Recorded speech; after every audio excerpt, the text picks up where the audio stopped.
This is the Fight Chatter Podcast, Episode 3, being recorded on July 5th, 2025, and I am back in the basement here recording the podcast after leaving Foley's Gym. I was on the Plan Crunch 9 podcast, which is on the Plan Crunch 9 YouTube channel. Few other places. That should be coming out. Actually, I'm not sure when he's going to post that, but when he does, we'll share it. Great lively discussion with Doug Gibson and Dave Foley. It was good about a good movie called The Setup, and we're going to talk a little bit more about the setup and setting up of fights and whatnot. Here, as we get into the podcast, it's actually a good subject. The movie is about a fighter who is over the hill. He's 35 years old. He's that hard-nosed, tough veteran that is going to fight this 23-year-old kid that's kind of a prospect. He's backed by the mob. His trainer and manager have sold him out, basically agreed that he would take a dive. However, they did not tell the fighter that he was taking a dive. Anyways, hijinks ensue. It's actually a good movie, as Doug pointed out, and then Dave explained to me that this movie is shot in real time. So basically, at the beginning of the movie to the end of the movie is the amount of time, the actual hour and 10 minutes of, like, that's the whole time period that they went through. It's not like it went through a time period of a few days, a few weeks, or anything like that. It's an interesting film. You could check it out. You could rent it, or you can just watch the podcast and find out about it. We'll talk about setup. Speaking of setting up, there's a lot of talk about the Jake Paul, Julio Cesar Chavez Jr. fight. There's a lot of talk about Jake Paul fights being set up, and well, I want to talk about that for a second. When you're watching boxing, you always see these fights, and they're not always the main event type fights. They might be an undercard fight. Definitely, if you show up before the television, like if you go to a pay-per-view fight card, go to a big pay-per-view fight card, and you show up because the door's open, and maybe the first fight even starts in 2 p.m. I've done this. I've been at cards down in Las Vegas covering for Boxing Talk and Fight Hype and a whole bunch of other outlets.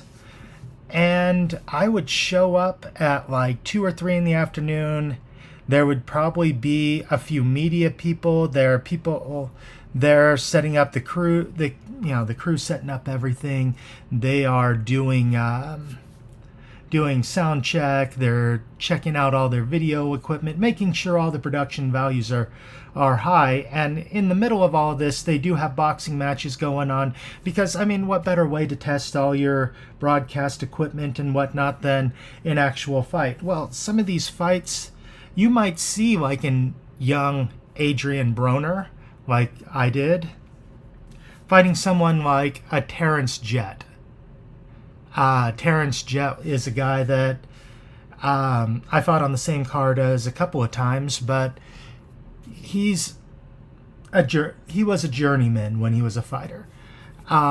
Anyways, the point being is someone like Terrence Jett would have taken this fight knowing, maybe he doesn't know it, but the people who set the fight up for him knew he was going in there, and he had not a chance in hell of winning that fight. I mean, Adrian Broner, when you're being brought up, and even when you're 2-0, 3-0, you have a manager like an Al Heyman, and I don't like to use names because like that, but so much on the podcast because I don't want to get sued. I can't afford that.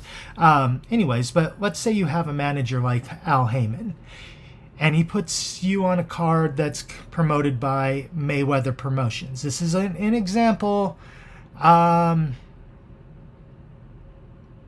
don't sue me because I'm speaking the truth about the way boxing works.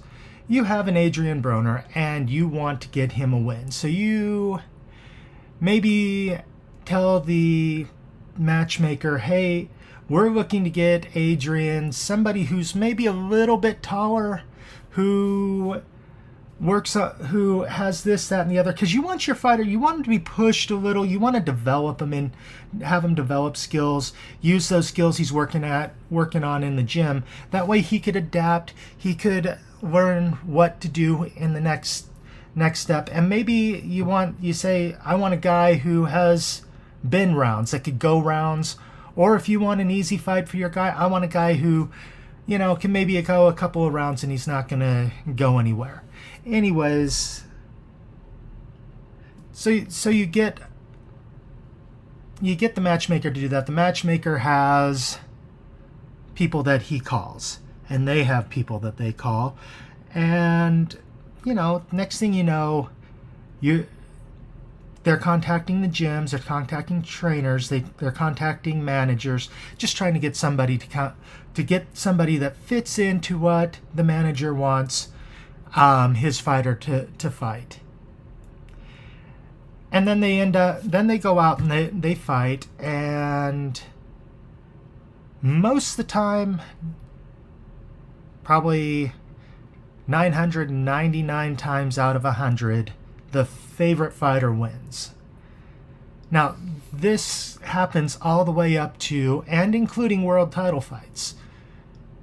Because let's say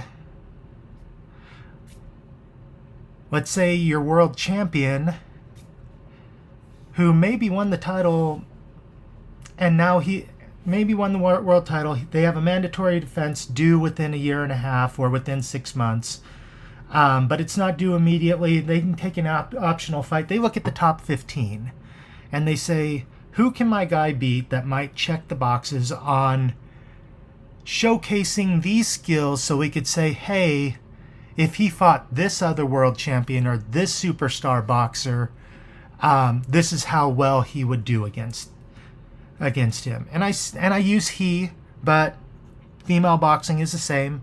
Female boxing is just as big, getting just as big. So please, when I say he, it's just force of habit. Please don't get on my case because I use gender. Most fights are male versus male. So anyways, that happens. It happens from the top of the card to the bottom of the card. So getting back to Jake Paul versus Julio Cesar Chavez. Is Jake Paul fighting fights that are preferential to him? Yes, absolutely. 100%. Is Jake Paul doing something that's different than what every other fighter does as they're building their record? No, absolutely not. He is doing this the exact same way just about every fighter gets built up. The difference is Jake Paul had the name recognition, the following on social media and YouTube and whatnot. He had the channel subscribers to be able to do this and make millions of dollars doing it. And when you do that, when you're getting all the attention, I mean, for instance, I was at a party for my Little League team that I coached this year, and one of the parents, we were talking about boxing, and he asked me, did you watch that Jake Paul fight? No, I didn't watch the Jake Paul fight. The only Jake Paul fight that I really sat down and watched was the Mike Tyson fight. And it was Mike Tyson, and it was on Netflix. You didn't have to pay for pay-per-view. And the big reason why I watched the Mike Tyson one is, one, I wanted to watch some of the undercard fights, but two, never did I think that I would be able to sit there and watch a Mike Tyson fight with my kids, because Mike Tyson retired a good 10 years before any of my kids were born. So the first time. So that was kind of nostalgic, because I watched Mike Tyson when I was my son's age. Anyways, so getting back to Jake Paul, and what he's doing is he's making all this money. It creates a lot of envy, because Jake Paul's making the type of money that world champions, superstar boxers make. I mean, there are world champions that fight on pay-per-view, and they're not making the type of money that Jake Paul is. And so there's some envy on that because he's taking their piece of the pie, but in reality, he's not. I mean, think about it. The people who would order something like a Virgil Ortiz fight on pay-per-view are not the people who are going to order a Jake Paul fight. The people who order a Jake Paul fight are the type of people that just want a celebrity watch. So I don't think he's necessarily taking anything away from them, with the exception of there are a lot of fans that, hey, I could only afford to pay $50 to $100 for a pay-per-view once a month, and I guess I'll order the Jake Paul fight rather than a Terrence Crawford pay-per-view. So in that respect, he might be taking money away from them, but some of these people would have never ordered a Terrence Crawford pay-per-view. They're not even going to... They wouldn't even order a Terrence Crawford versus Floyd Mayweather pay-per-view, most likely. They're not the same type of fans that normally watch boxing matches, that watch Jake Paul's fights. Now, going back to, are they setups? Yeah, they're setups. I mean, it's not like in the movie, the setup, where the mobster pays the manager and the trainer money for their fighter to take a dive. But Jake Paul's fighting in Julio Cesar Chavez Jr., a former middleweight champion who really wasn't that great as a middleweight. He was all right. He was a contender. He did win that one world title, and then he lost it. But the point is, he didn't fight this great champion. I mean, Junior is maybe a tenth of the fighter that Senior was, and that might be generous to say that he was a tenth of the fighter that his dad was. So that's what he fought. He fought an old, slower, overweight. I mean, he didn't necessarily look overweight, but he was over the weight of his best days, Julio Cesar Chavez Jr. Just like he fought a very old, probably shouldn't have been in the ring, Mike Tyson. But if I look at, like I mentioned, Virgil Ortiz, if I look at his professional record, the first few fights are against guys that are no-hopers, just like the Adrian Broner, Terrence Jett example. So like I said, the difference is he's making all this money. Now, if I'm a boxing manager or promoter and I've got a fighter that I'm bringing along, and we all can make millions of dollars as he's coming along on pay-per-view, as opposed to spending thousands, hundreds of thousands, sometimes millions of dollars trying to get them into a position where they can make big money. Yeah, I definitely would take that. If I could send fighters down to Mexico, to Tijuana to fight, if I had a prospect I was managing that I can make $1 million sending to Tijuana to fight some guy who's 4-3 that is going to get knocked out within a round or two, I definitely would do that. So anyone who is complaining about Jake Paul and what he's doing is, one, envious, two, doesn't know boxing. So that's my spiel on the Jake Paul, Julio Cesar Chavez, and Jake Paul situation. By the way, Junior was deported a few days later. I don't know if everyone saw that article or not. He is supposedly linked to El Chapo and drug cartels for weapons trafficking. He's got an outstanding warrant by the Mexican government. 100% the type of person that should be deported because he has criminal ties. I don't fault the administration for doing that. And like I said, I'm not getting That's not a political thing. That's just kind of, I have eyes. I could observe that, and I'm not going to talk any more about deportations or anything. That's more just me reporting. That's part of the news. So, yeah, that was the big fight last week, and considering the podcast I just came off of, the story on the podcast and everything, I felt like that was warranted to for a good discussion. Moving along, Destiny McCubbin posted the interview last week. Mentioned last week, right before right as the podcast was going on, that she was probably doing her Power Slap debut. She won her Power Slap debut. If you weren't watching, by decision, did a good job in that matchup, and looking forward to seeing her get additional opportunities in that. And I did a little bit of research on Power Slap. Those well, one, I hadn't watched a whole bunch of them, so I watched a whole bunch of them.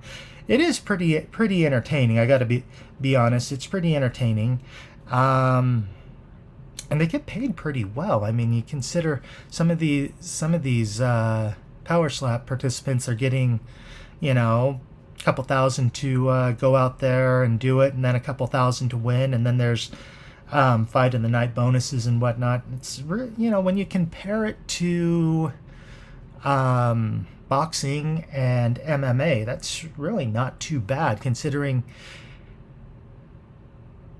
you're not taking as much punishment as necessarily in an MMA fight. It's not as physically exerting. I'm not discounting it, but you don't necessarily have to come in jacked and running 5 miles a day, have all kinds of cardio in order to do it. You have to be able to take a slap and give a slap.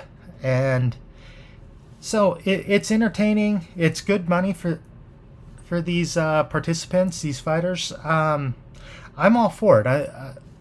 I think if I was a fighter in this day as opposed to 15, 20 years ago, oh God, goodness, it's 13 years ago since my last fight. So back then there really wasn't too much bare knuckle that was mainstream. There was MMA, Muay Thai, and kickboxing were always there, but they're not necessarily as big here in the States. I mean, you were basically either boxing or doing MMA. Maybe you did some Muay Thai, maybe you did some regular kickboxing here and there, but I mean, for a combat sport participant, that is great for. In my book, you got Team Combat League. You can go watch that. That's actually pretty entertaining, and most of those fighters only do a round or two a night. You've got MMA that's available. I never really got too far in MMA because I have a bad knee. You have boxing. You have Power Slap. All of them entertaining. So if you're a combat sports fan, it's entertaining to watch. It's entertaining to as a fighter, different disciplines to train, different ways to make money, and that's a big thing because there's, like I said, you were either a boxer or an MMA fighter. So yeah. Anyways, Destiny winning her debut. Congratulations to her. Like I said, looking forward to seeing more of that. Wanted to do a quick story. Today is the anniversary of a card that Tracy Spinks and I put on at the Davis Conference Center in Layton, Utah. The main event on that one was Valente Tinahiro versus Giovanni Saran, and lots of good cards. Billy Zumbrun was on there. He fought Marcus Rody. There's a story in that one. If you go listen to the Plan 9 Crunch podcast from the first time Doug and I got together, I told a story about Marcus Rody on that one. You can go check that out. I'm not going to repeat that on this one. There was a guy named Saeed Kowali. I might even be saying his name incorrectly. He fought a guy named the Brick, Brian Abraham.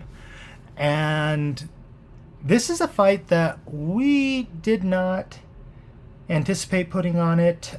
This card also was co-promoted by Lionheart Boxing, which was Lionheart Boxing Promotions was a Productions, sorry, was another company that I did work with. Edward Mindy. Edward had gotten a hold of me and gotten a hold of Tracy. There's a whole bunch of story. There's a whole big story behind that. I'm not going to get into it. He insisted on putting this fight on the card, and so we obliged. We put the fight on the card because it was a paid-for fight. We talked about paid-for fights in other parts of. I believe I mentioned it in my Substack when I was talking about my fight with that. No, it was on the episode 1 when I fought Dennis Stouffer that I talked about that. Look, my memory's not what it used to be. Anyway, so this was a paid-for fight. Big name, Saeed Kwali had done some stuff. He was a pretty good prospect French contender. Brian Abraham was actually a pretty good fighter himself. This wasn't a good night for him. I believe he was knocked out in the second or third round. I should have looked it up, but I didn't. Pretty good fighter. He was a journeyman type fighter, but he had fought a lot of guys. Something I found out when I was taken him to the airport after the fight is that he had actually fought the week before in a bare knuckle fight, and that's bare knuckles in parentheses because they wore gloves. This was put on, sanctioned by the Connecticut Boxing Commission, or allowed by the Connecticut Boxing Commission as exhibitions, but they had gloves that basically exposed the knuckles. It was kind of weird. They looked like deformed MMA gloves. Anyways, it was a thing that DirecTV tried to do, and I believe Abraham had fought on the first card, and then he fought for the title on their second card. So we put this fight on. Now, one of the reasons why we worked with Lionheart Boxing is when you're doing a small boxing card, capital, as in money, is really important. You got to have money to do these things, and Ed Mindy agreed to help pay for the venue, help pay for some of the other expenditures on the card. So we put this fight on, put the name onto the promotion as well. Anyways, so Saeed went there. He ended up knocking out Brian Abrams. It wasn't really an interesting fight. I was sitting next to Hayden Witt, or Witt Hayden. I never really got how his name was pronounced, which the order of his name, that's what I'm trying to say. Anyways, I was sitting next to him, and when the knockout happened, Witt told me, I forgot Saeed had that world-class power, but you could tell the difference between a guy who is more of a local guy and a guy who just has that world-class power. And he's got that world-class power. He punches right, and when he lands it, it hurts. Anyway, so Brick went to sleep that night. Drove him to the airport maybe an hour after the event, because that's when they flew him in. Had some correspondence with Brick after the a few weeks after. Somebody posted a video of the fight on the CCC Promotions Facebook page. I believe it's still there, of Brick getting knocked out, and he had commented, "No way, that's not me. That's not me. I've never been knocked out like that." And I was like, "No, I was there. I was sitting right next to the ring. That really happened." Anyway, so the interesting thing about this was I became friends with Nettles Nasser after the fight. He was the trainer of Saeed, and we message from time to time. He's a good guy. He sends me all kinds of all kinds of videos and whatnot, training videos, stuff like that. And we were conversing one night on Instant Messenger, and he kept on asking me for a video of that fight, and he still does from time to time. And I tell him the only thing I have is the video that's on the CCC Promotions website. Unfortunately, we didn't record those fights, and so that's the only video that I know that exists. And then he asked me, by the way, how much did you guys get paid to put that fight on the card? And I said, well, we were asked to put on that fight on the card by the co-promoter, and he paid for that card. He paid Abraham. He paid, and he helped with some of the expenses. And he said, no, but how much money did you get? Did he give you to take care of all of that? And I was like, well, I believe Brick got $2,000 and paid for, and his airfare paid for. And Saeed, I know I signed that contract. He was paid $1.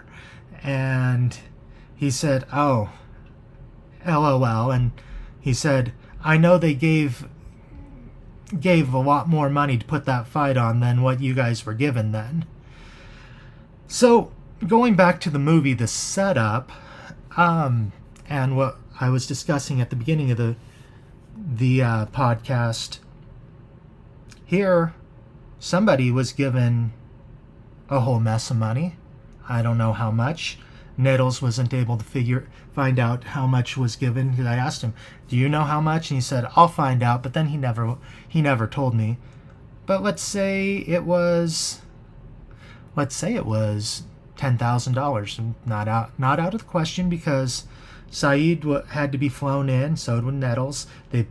Their meals had to be paid for. They were here for, I want to say they were here for like 10 days. So they paid a gym to go in, to have the right to go in and work out at that gym. They paid for hotels, like I said, meals, airfare. Saeed probably got paid, not by us, but he probably got paid one way or the other. I wouldn't be surprised if they gave somebody $10,000 or $15,000. Then maybe somebody gave Ed some money, and Ed gave us some money to put the fight on the card. And that's, some might look at that as a dirty part of the business. I mean, I look at that as that's the boxing business. Whole bunch of middlemen. And that's part of just about anything. I mean, think about it. The factory worker that built this computer that I'm on didn't make as much money as the supervisor, the factory, and factory owners. Apple. I don't know how much Apple makes off of one of these computers. The store that sold it, the people who shipped it. All kinds of people are taking a little bit of money. That's business as usual. And so I don't look down upon that.